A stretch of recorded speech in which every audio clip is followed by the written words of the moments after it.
Robert T Kiyosaki के द्वारा लिखित पुस्तक रिच डैड पुअर डैड की प्रस्तावना। इसकी बहुत ज़रूरत है।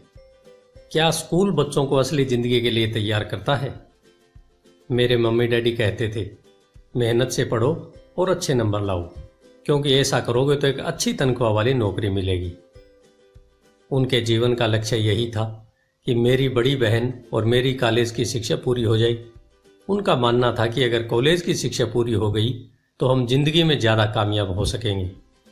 जब मैंने 1976 में अपना डिप्लोमा हासिल किया, मैं फ्लोरिडा स्टेट यूनिवर्सिटी में अकाउंटिंग में ऑनर्स के साथ ग्रेजुएट हुई और अपनी कक्षा में काफ़ी ऊंचे स्थान पर रही। तो मेरे मम्मी डैडी का लक्ष्य पूरा हो गया। यह उनकी ज़िंदगी की सबसे बड़ी उपलब्धि थी। मास्टर प्लान के हिसाब से मुझे एक बिग 8 अकाउंटिंग फर्म में नौकरी भी मिल गई। अब मुझे उम्मीद थी एक लंबे करियर विशेषज्ञ की। मेरे पति माइकल भी इसी रास्ते पर चले थे। हम दोनों ही बहुत मेहनती परिवारों से आए थे जो बहुत अमीर नहीं थे। माइकल ने ऑनर्स के साथ ग्रेजुएशन किया था, एक बार नहीं बल्कि 2 बार। पहली बार इंजीनियर के रूप में और फिर लॉ स्कूल से। उन्हें जल्दी ही पेटेंट लॉ में विशेषज्ञता रखने वाली वाशिंगटन डीसी की एक मानी हुई लॉ फर्म में नौकरी मिल गई और इस तरह उनका भविष्य भी सुनहरा लग रहा था। उनके करियर का नक्शा साफ था और यह बात तय थी कि वे भी जल्दी रिटायर हो सकते थे। हालांकि हम दोनों ही अपने करियर में सफल रहे, परंतु हम जो सोचते थे हमारे साथ ठीक वैसा ही नहीं हुआ।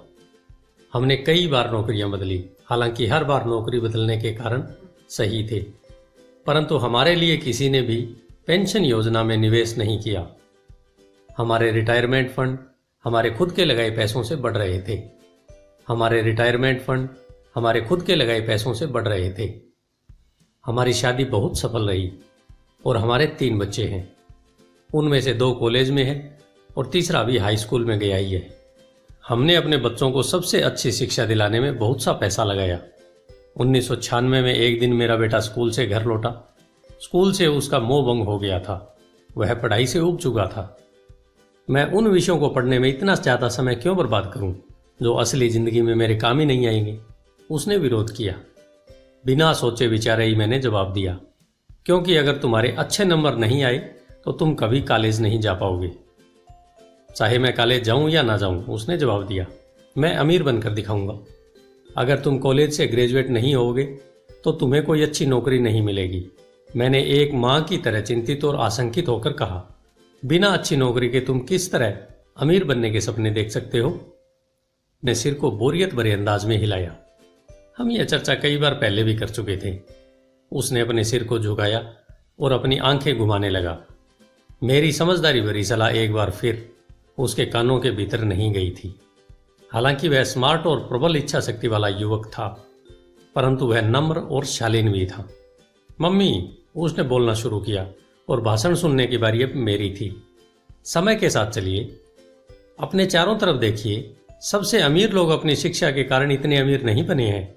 माइकल जॉर्डन और मैडोना को देखिए। यहां तक कि बीच में ही हार्वर्ड छोड़ देने वाले बिल गेट्स ने माइक्रोसॉफ्ट कायम किया। आज वे अमेरिका के सबसे अमीर व्यक्ति हैं और अभी उनकी उम्र भी 30 से 40 के बीच में ही है। और उस बेसबॉल पिचर के बारे में तो आपने सुना ही होगा, जो हर साल $40 लाख कमाता है, जबकि उस पर दिमागी तौर पर कमज़ोर होने का लेबल लगा हुआ है। हम दोनों काफ़ी समय तक चुप रहे। अब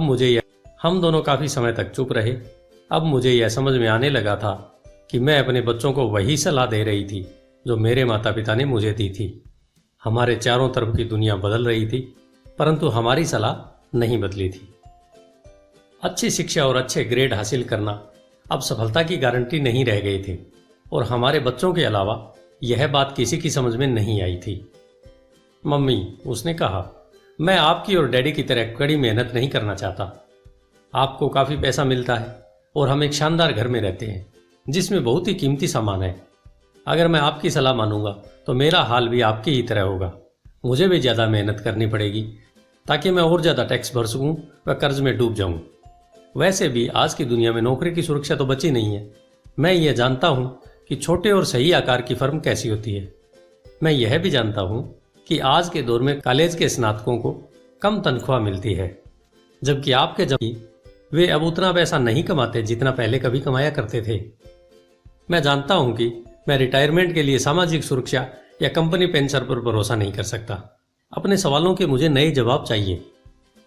वह सही था, उसे नए जवाब चाहिए थे और मुझे भी।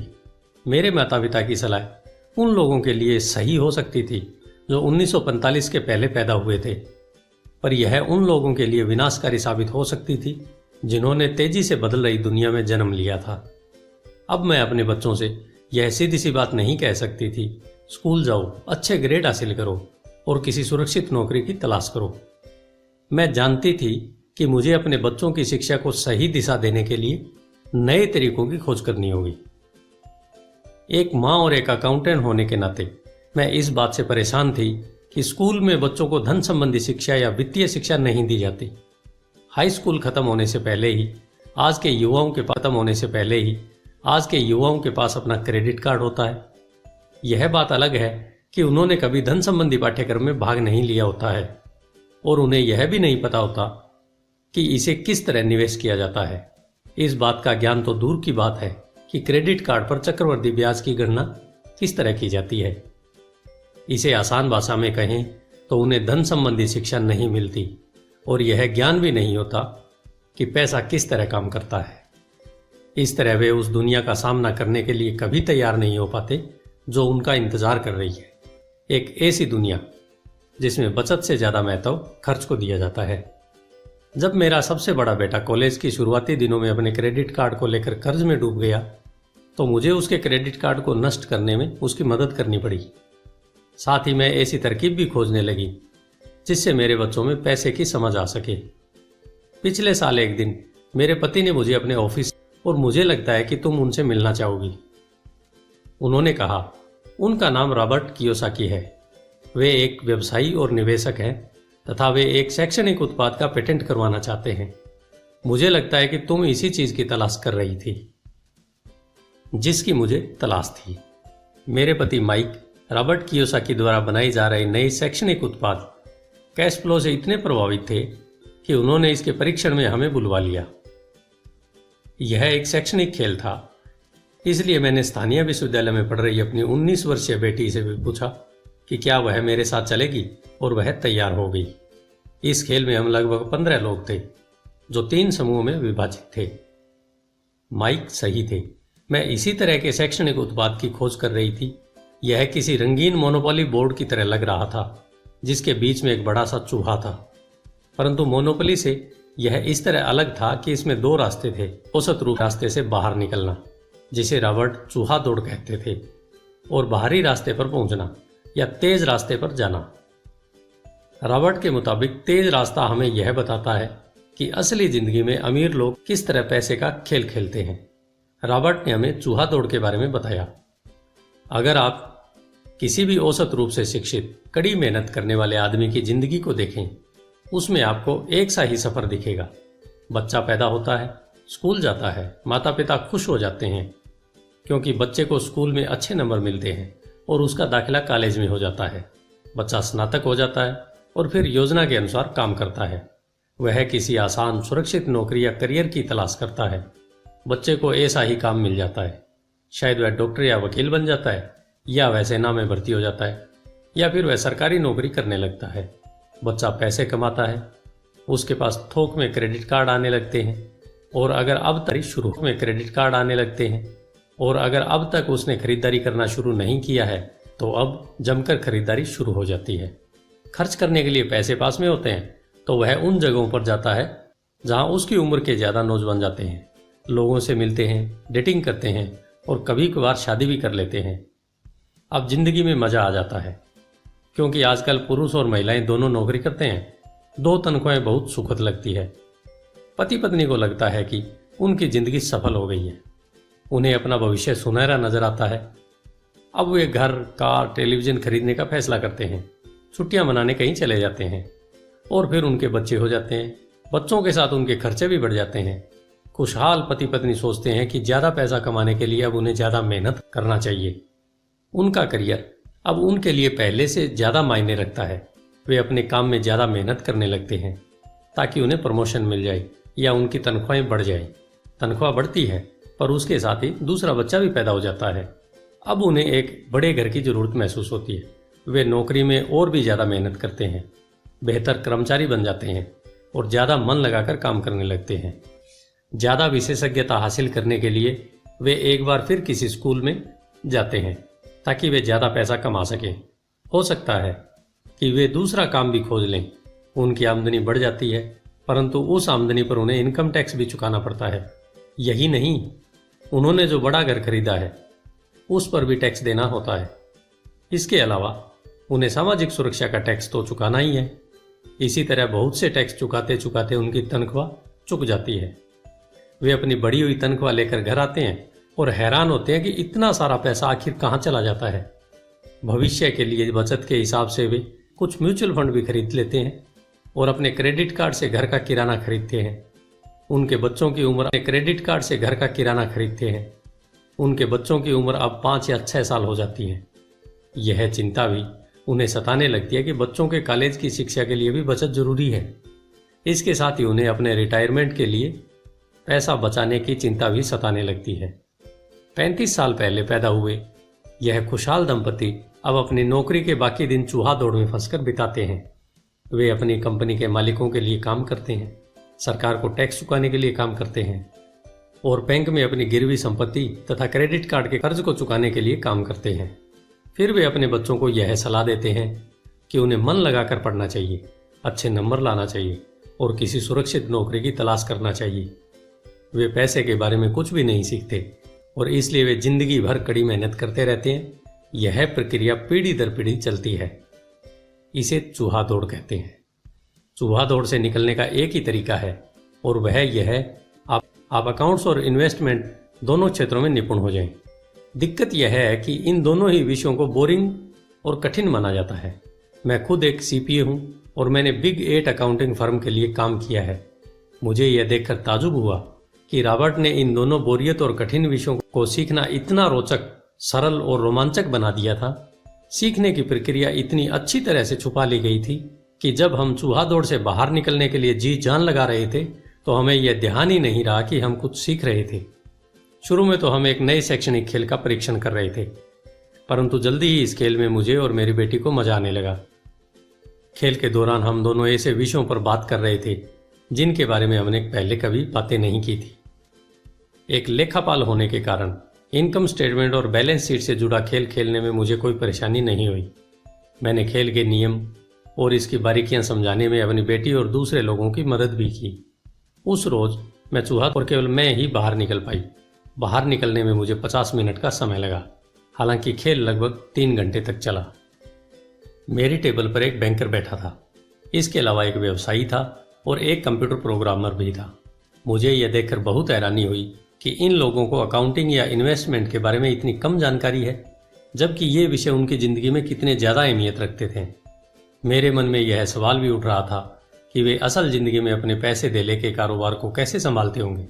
मैं यह समझ सकती थी कि मेरी 19 साल की बेटी क्यों नहीं समझ सकती, पर ये लोग तो उससे दुगनी उम्र के थे और उन्हें ये बात समझ में आनी चाहिए थी। चूहा दौड़ से बाहर निकलने के बाद मैं 2 घंटे तक अपनी बेटी और इन शिक्षित अमीर वयस्कों को पासा फेंकते और अपना बाजार फैलाते देखती रही। हालांकि मैं खुश थी कि वे लोग कुछ नया सीख रहे थे, लेकिन मैं इस बात से बहुत परेशान और विचलित थी। वयस्क लोग सामान्य अकाउंटिंग और इन्वेस्टमेंट के मूलभूत बिंदुओं के बारे में कितना कम जानते थे। उन्होंने अपने इनकम स्टेटमेंट और अपनी बैलेंस शीट के आपसी संबंध को समझने में भी बहुत समय लगाया। अपनी संपत्ति खरीदते और बेचते समय उन्हें ध्यान ही नहीं रहा कि हर सौदे में उनकी महीने की आमदनी पर असर पड़ रहा है। मैंने सोचा, असल जिंदगी में ऐसे करोड़ों लोग होंगे जो पैसे के लिए सिर्फ इसलिए परेशान हो रहे हैं क्योंकि उन्होंने ये दोनों विषय कभी नहीं पढ़े। मैंने मन में सोचा, भगवान का शुक्र है कि हमें मज़ा आ रहा है और हमारा लक्ष्य खेल में जीतना है। जब खेल खत्म हो गया तो रॉबर्ट ने हमें 15 मिनट तक कैश फ्लो पर चर्चा करने और इसकी समीक्षा करने के लिए कहा। मेरी टेबल पर बैठा व्यवसायी खुश नहीं था। उसे खेल पसंद नहीं आया था। मुझे यह सब जानने की कोई ज़रूरत नहीं है, उसने ज़ोर से कहा। मेरे पास इन सब के लिए अकाउंटेंट, बैंकर और वकील है जिन्हें यह सब मालूम है। क्या आपने गौर किया है कि ऐसे बहुत से अकाउंटेंट हैं जो अमीर नहीं है, और यही हाल बैंकर, वकील, स्टॉक ब्रोकर और रियल एस्टेट ब्रोकर का भी है। वे बहुत कुछ जानते हैं और प्राय वे लोग स्मार्ट होते हैं, परंतु उनमें से ज़्यादातर अमीर नहीं होते। क्योंकि हमारे स्कूल में वह सब नहीं सिखाते जो अमीर लोग जानते हैं, इसलिए हम इन लोगों को सलाह देते हैं। परंतु एक दिन जब आप किसी हाईवे पर कार से जाते हैं, आप ट्रैफिक जाम में फंस जाते हैं, आप बाहर निकलने के लिए छटपटाते हैं। जब आप अपनी दाईं तरफ देखते हैं तो वहां आप देखते हैं कि आपका अकाउंटेंट भी उसी ट्रैफिक जाम में फंसा हुआ है। फिर आप बाईं तरफ देखते हैं और आपको वहां आपका बैंकर भी उसी हाल में नजर आता है। इससे आपको हालात का अंदाजा हो जाएगा। कंप्यूटर प्रोग्रामर भी इस खेल से प्रभावित नहीं हुआ था। यह सीखने के लिए मैं सॉफ्टवेयर खरीद सकता हूँ। बैंकर जरूर प्रभावित हुआ था। मैंने स्कूल में अकाउंटिंग सीखा था, कहा इसे असल जिंदगी में किस तरह काम में लाया जाए। अब मैं समझ गया हूँ, मुझे चूहा दौड़ से बाहर निकलने के लिए खुद को तैयार करने की जरूरत है।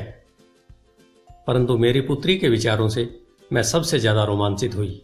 उन्होंने कहा, मुझे सीखने में बड़ा मजा आया। मैंने इस बारे में बहुत कुछ सीखा कि पैसा असली जिंदगी में किस तरह काम करता है और इसका निवेश किस तरह करना चाहिए। फिर उसने आगे कहा, अब मैं जानती हूं कि मैं अपने काम करने के लिए किस तरह का व्यवसाय चुनूं, और यह व्यवसाय चुनने का कारण नौकरी की सुरक्षा, उससे मिलने वाले फायदे या तनख्वाह नहीं होंगे। अगर मैं इस खेल में सिखाई जाने वाली बातें सीख जाती हूं तो मैं कुछ भी करने के लिए आज़ाद हूं, और वह सीखने के लिए आज़ाद हूं जो मैं दिल से सीखना चाहती हूं। अभी तक मुझे उस खेल को सीखना पड़ता था जिससे मुझे नौकरी पाने में मदद मिले। अब मैं यह खेल सीख जाती हूं तो मुझे नौकरी की सुरक्षा और सामाजिक सुरक्षा की ज़्यादा चिंता नहीं होगी। खेल खत्म होने के बाद मुझे रॉबर्ट से बात करने के लिए ज़्यादा समय नहीं मिला। हमने उसकी योजना पर आगे बातें करने के लिए बाद में मिलने का फैसला किया। इतना तो मैं जानती थी कि इस खेल के बहाने रॉबर्ट यह चाहते थे कि लोगों में पैसे की बेहतर समझ विकसित हो जाए। यही कारण था कि मैं उनकी योजनाओं के बारे में ज़्यादा जानने के लिए उत्सुक थी। मेरे पति और मैंने रॉबर्ट और उनकी पत्नी के साथ अगले हफ्ते डिनर मीटिंग रख ली। हालांकि यह हमारा पहला सामाजिक मेलजोल था, फिर भी मुझे ऐसा महसूस हो रहा था जैसे हम एक दूसरे को बरसों से जानते हों। हमने पाया कि हम में बहुत सी बातें एक जैसी हैं। हमने बहुत से विषयों पर बातें की, खेलों, नाटकों, रेस्तराओं और सामाजिक आर्थिक विषयों पर। हमने बदलती हुई दुनिया के बारे में बातें की। हमने इस मुद्दे पर बहुत समय तक विचार किया कि ज़्यादातर अमेरिकी कैसे अपने रिटायरमेंट के लिए बहुत कम पैसा बचा पाते हैं या बिल्कुल नहीं बचा पाते। अमेरिकी कैसे अपने रिटायरमेंट के लिए बहुत कम पैसा बचा पाते हैं या बिल्कुल नहीं बचा पाते। हमने सामाजिक सुरक्षा और मेडिकेयर की लगभग दिवालिया हालात पर भी चर्चा की। क्या हमारे बच्चों को 7.5 करोड़ वृद्ध लोगों के लिए रिटायरमेंट के लिए पैसा चुकाना होगा? हम हैरान थे कि लोग पेंशन योजना के भरोसे बैठकर कितना बड़ा खतरा मोल ले रहे हैं। रॉबर्ट की सबसे बड़ी चिंता यह थी कि अमीरों और गरीबों के बीच फासला लगातार बढ़ता जा रहा है। ऐसा न सिर्फ अमेरिका में हो रहा है बल्कि पूरी दुनिया में हो रहा है।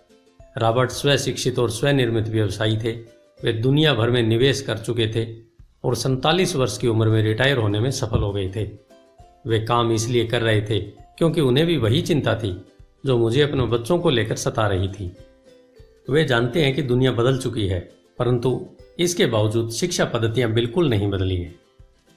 रॉबर्ट के अनुसार बच्चे सालों तक दकियानुसी शिक्षा पद्धति में अपना समय गुजारते हैं और ऐसे विषय पढ़ते हैं जो उनके जीवन में कभी भी कहीं भी काम नहीं आने वाले हैं, और वे ऐसी दुनिया के लिए तैयारी करते हैं जिसका अब नामो निशान भी नहीं बचा है। आज आप किसी भी बच्चे को जो सबसे खतरनाक सलाह दे सकते हैं वह यह है, स्कूल जाओ, अच्छे नंबर लाओ और सुरक्षित नौकरी ढूंढो। उन्होंने कहा, यह पुरानी सलाह है और यह खराब सलाह है। अगर आप यह देख सकते हैं कि एशिया, यूरोप, दक्षिण अमेरिका में क्या हो रहा है तो आप भी उतनी ही चिंतित होंगे जितनी कि मैं। रॉबर्ट के अनुसार यह बुरी सलाह है, क्योंकि अगर आप चाहते हैं कि आपके बच्चे का भविष्य आर्थिक रूप से सुरक्षित हो तो आप पुराने नियमों के सहारे नए खेल को नहीं खेल सकते। यह बहुत खतरनाक होगा। मैंने उनसे पूछा कि पुराने नियमों से उनका क्या मतलब है। मेरी तरह के लोग अलग तरह के नियमों से खेलते हैं और आपकी तरह के लोग पुराने नियमों की लेते रहते हैं। उन्होंने कहा, क्या होता है जब कोई कॉरपोरेशन स्टाफ कम करने की घोषणा करता है, लोगों को नौकरी से निकाल दिया जाता है, परिवार तबाह हो जाते हैं, बेरोजगारी बढ़ जाती है। हाँ, परंतु कंपनी पर इसका क्या असर पड़ता है, खासकर जब वह कंपनी स्टॉक एक्सचेंज में दर्ज हो। जब स्टाफ कम करने की घोषणा होती है तो स्टॉक की कीमतें बढ़ जाती हैं। मैंने कहा, जब कंपनी तनख्वाह का खर्चा कम करती है तो बाजार इस बात को पसंद करता है, ऐसा चाहे स्टाफ कम करने के लिए किया जाए या फिर कंप्यूटर के माध्यम से किया जाए।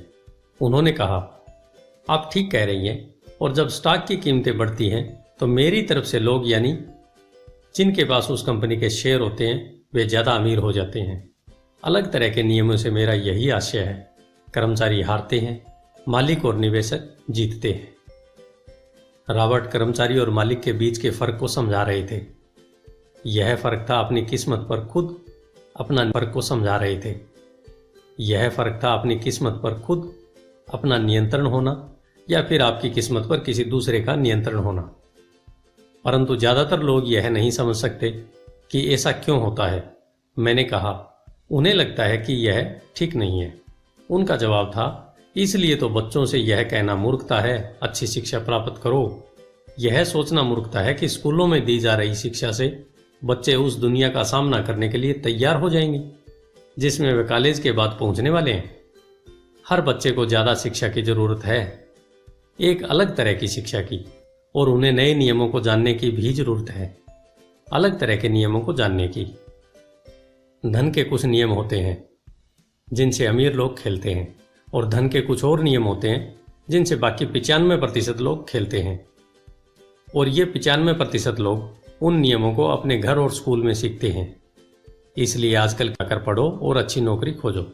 आज बच्चों को अलग तरह की शिक्षा की ज़रूरत है, और आज की शिक्षा नीति उन्हें कुछ मूलभूत बातें नहीं सिखा पा रही है। इस बात से कोई फर्क नहीं पड़ता कि क्लासरूम में कितने कंप्यूटर रखे हैं या स्कूल कितना पैसा खर्च कर रहे हैं। जब शिक्षा नीति में यह विषय ही नहीं है तो उसे किस तरह पढ़ाया जा सकता है। अब सवाल यह उठता है, किस तरह माता पिता अपने बच्चों को यह सिखा सकते हैं जो वे स्कूल में नहीं सीख पाते। आप अपने बच्चों को अकाउंटिंग किस तरह सिखाते हैं, क्या इससे वे बोर नहीं हो जाते? और आप उसे किस तरह निवेश करना सिखाएंगे जब एक पालक के रूप में आप खुद निवेश के खतरे से डरते हैं। अपने बच्चों को सुरक्षित जीवन के लिए तैयार करने के बजाय मैंने यह बेहतर समझा कि उन्हें रोमांचक जीवन के लिए तैयार किया जाए। तो आप किस तरह किसी बच्चे को धन और उन सब चीज़ों के बारे में सिखा सकते हैं जिन पर हमने अभी विचार किया है? मैंने रॉबर्ट से पूछा, हम किस तरह इसे माता पिता जब उन्हें खुद ही इसकी समझ न हो। उन्होंने कहा, मैंने इस विषय पर एक पुस्तक लिखी है। वह पुस्तक कहाँ है? मेरे कंप्यूटर में। यह बरसों से वहीं बिखरी पड़ी है। मैं कभी कभार उसमें कुछ बातें जोड़ देता हूँ, परंतु मैं आज तक उसे कभी इकट्ठा नहीं कर पाया। मैंने इस पुस्तक को तब लिखना शुरू किया था जब मेरी पहली किताब बेस्ट सेलर हो गई थी, परंतु मैं अभी तक अपनी नई किताब को पूरा नहीं कर पाया हूँ। यह अभी भी खंडों में है, और यह पुस्तक निश्चित रूप से खंडों में ही थी। उन बेतरतीब खंडों को पढ़ने के बाद मैंने यह फैसला किया कि पुस्तक निश्चित रूप से बेहतरीन थी और समाज में इसकी बहुत ज़रूरत थी, खासकर ऐसे लोगों में जब दुनिया तेजी से बदल रही थी। हम दोनों तत्काल इस निर्णय पर पहुंचे कि मैं रॉबर्ट की पुस्तक में सह लेखक बन जाऊं। मैंने उनसे पूछा कि उनके विचार से किसी बच्चे को कितनी वित्तीय आय की जरूरत होती है। बच्चे को कितनी वित्तीय आय की जरूरत होती है? उन्होंने कहा कि यह बच्चे पर निर्भर करता है। अपने बचपन में उन्होंने यह जान लिया था कि वे अमीर बनना चाहते थे, और उन्हें एक ऐसे पिता स्वरूप व्यक्ति मिल गए जो अमीर थे और जो उनका मार्गदर्शन करने के इच्छुक भी थे। रॉबर्ट का कहना था कि शिक्षा ही सफलता की नींव है। जिस तरह स्कूल में सीखी गई बातें बहुत महत्वपूर्ण होती है, उसी तरह धन संबंधी समझ और बोलने की कला भी महत्वपूर्ण होती है। आगे की कहानी रॉबर्ट के 2 डैडियों के बारे में है, जिनमें से एक अमीर है और दूसरे गरीब, जिनके जरिए रॉबर्ट उन रहस्यों को बताएंगे जो उन्होंने अपने जीवन में सीखे हैं। दोनों डैडियों के बीच का अंतर एक खास बात उजागर करता है। इस पुस्तक को मैंने बढ़ाया है, जिसमें कुछ जोड़ा और घटाया है, और इसे व्यवस्थित करने के लिए काम किया है। जो अकाउंटेंट इस पुस्तक को पढ़े, उनसे मेरा यही कहना है कि के सिद्धांतों को घुस जाने दें और अपने दिमाग में रॉबर्ट के सिद्धांतों को घुस जाने दें। हालांकि उनमें से कई सिद्धांत पहली नज़र में गलत लगेंगे। अकाउंट्स के सिद्धांतों की बुनियादी बातों को चुनौती देते लगेंगे, परंतु यह याद रखें कि वे एक महत्वपूर्ण दृष्टि देते हैं कि किस तरह सच्चे निवेशक अपने निवेश के फैसलों का विश्लेषण करते हैं। जब हम अपने बच्चों को स्कूल जाने, मेहनत से पढ़ने और अच्छी नौकरी पाने की सलाह देते हैं तो अक्सर हम ऐसा सांस्कृतिक आदतों के कारण करते हैं। ऐसा करना हमेशा सही चीज़ मानी गई है। जब मैं रॉबर्ट से मिली तो उनके विचारों ने शुरू में तो मुझे चौंका दिया। 2 डैडियों के साथ पले बड़े रॉबर्ट के सामने 2 अलग अलग लक्ष्य होते थे। उनके पढ़े लिखे डैडी उन्हें कॉरपोरेशन में नौकरी करने की सलाह देते थे और उनके अमीर डैडी उन्हें कॉरपोरेशन का मालिक बनने की सलाह देते थे। दोनों ही कामों में शिक्षा की ज़रूरत थी, परंतु पढ़ाई के विषय बिल्कुल अलग अलग थे। पढ़े लिखे डैडी रॉबर्ट को स्मार्ट बनने के लिए प्रोत्साहित करते थे। अमीर डैडी रॉबर्ट को यह जानने के लिए प्रोत्साहित करते थे कि किस तरह स्मार्ट लोगों की सेवाएं ली जाएं। 2 डैडियों के होने से कई समस्याएं भी पैदा हुई। रॉबर्ट के असली डैडी हवाई राज्य के शिक्षा प्रमुख थे। जब रॉबर्ट 16 साल के हुए तो उन्हें इस बात की कोई खास चिंता नहीं सता रही थी। अगर तुम्हें अच्छे नंबर नहीं मिलते तो तुम्हें कोई अच्छी नौकरी नहीं मिलेगी। वे पहले से ही ये जानते थे कि उनके करियर का लक्ष्य था कॉरपोरेशन का मालिक बनना, न कि उसमें नौकरी करना। सच तो यह है कि अगर हाई स्कूल में समझदार और मेहनती परामर्शदाता नहीं मिला होता तो रॉबर्ट कभी कॉलेज नहीं गए होते। वे इस बात को मानते हैं। वे दौलत कमाने के लिए बेताब थे, परंतु वे आखिरकार मान ही गए कि कॉलेज की शिक्षा से भी उन्हें फायदा हो सकता है। दरअसल इस पुस्तक में दिए गए विचार शायद बहुत से माता और अतिशयोक्तिपूर्ण लगेंगे। कई लोगों को तो अपने बच्चों को स्कूल में रखने में भी काफ़ी मेहनत करनी पड़ती है, परंतु बदलते हुए समय को देखते हुए हमें नए और जोखिम भरे विचारों की तरफ ध्यान देने की ज़रूरत है। अपने बच्चों को कर्मचारी बनने की सलाह देने का मतलब यह है कि हम उन्हें जिंदगी भर अपनी खून पसीने की कमाई से इनकम टैक्स और भी न जाने कितने टैक्स चुकाने की सलाह देते हैं, और इसके बाद भी पेंशन की कोई गारंटी नहीं होती। और यह सच है कि आज के ज़माने में टैक्स किसी व्यक्ति का सबसे बड़ा खर्च है। हकीकत में ज़्यादातर परिवार तो जनवरी से आधी मई तक सिर्फ अपने टैक्स चुकाने के लिए ही सरकार की नौकरी करते हैं। आज नए विचारों की बहुत ज़रूरत है और यह पुस्तक हमें नए विचार देगी। रॉबर्ट का दावा है कि अमीर लोग अपने बच्चों को अलग तरह की शिक्षा देते हैं। वे अपने बच्चों को घर पर सिखाते हैं, डिनर टेबल पर सिखाते हैं। हो सकता ये विचार वे न हों जिन पर आप अपने बच्चों से बात करते हो, परंतु उन पर नज़र डालने के लिए धन्यवाद। और मैं आपको सलाह देती हूँ कि आप खोज करते रहें। एक माँ और एक CPA होने के नाते मैं तो यही सोचती हूँ कि अच्छे नंबर लाना और एक बढ़िया नौकरी पा लेना एक पुराना विचार है।